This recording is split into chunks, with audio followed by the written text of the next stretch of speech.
We all learn in school that mass is a fundamental property of matter.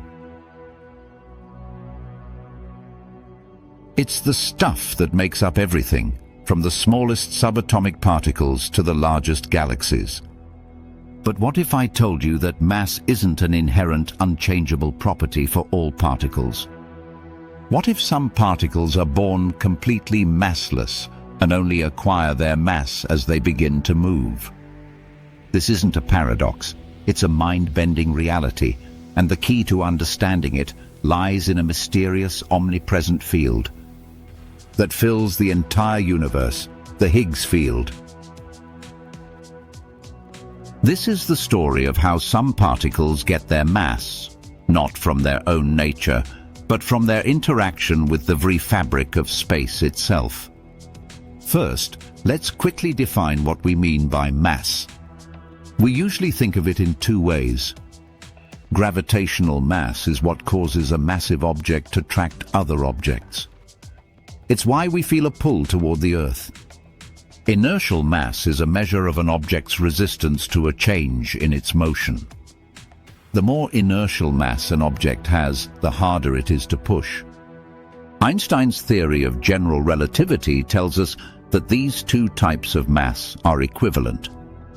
For particles, however, things get a bit more complicated. Particles can have what's called rest mass, the mass they have when they are not moving. And this is where the Higgs field comes in. It's the source of this rest mass for many fundamental particles. But the puzzle we're exploring today is about a unique class of particles, like photons, that have zero rest mass.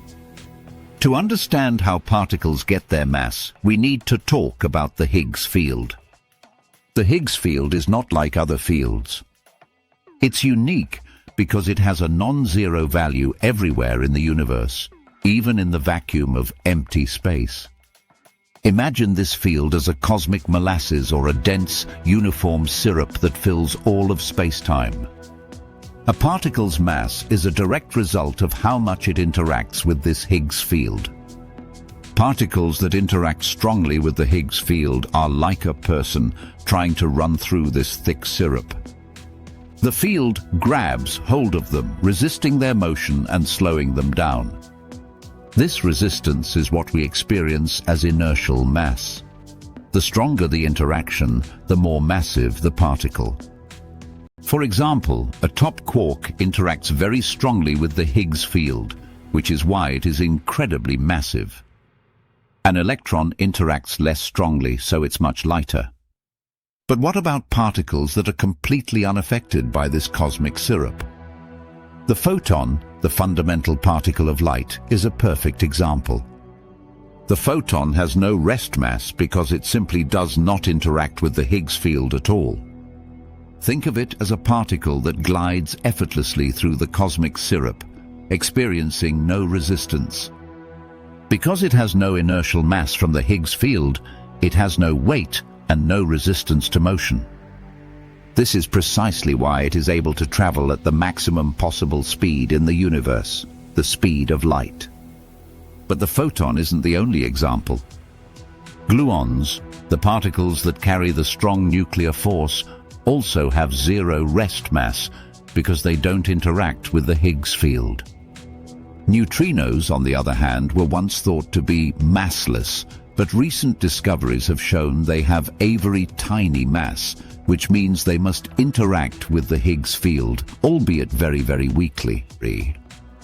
But why do some particles interact with the Higgs field and others don't? This is where the physics gets incredibly complex. The standard model of particle physics, our best theory for how fundamental particles work, incorporates the Higgs field with a mechanism that is often described mathematically.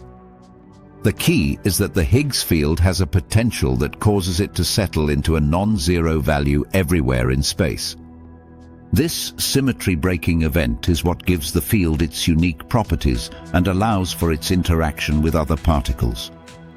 The existence of the Higgs field also implies the existence of a particle associated with it, the Higgs boson.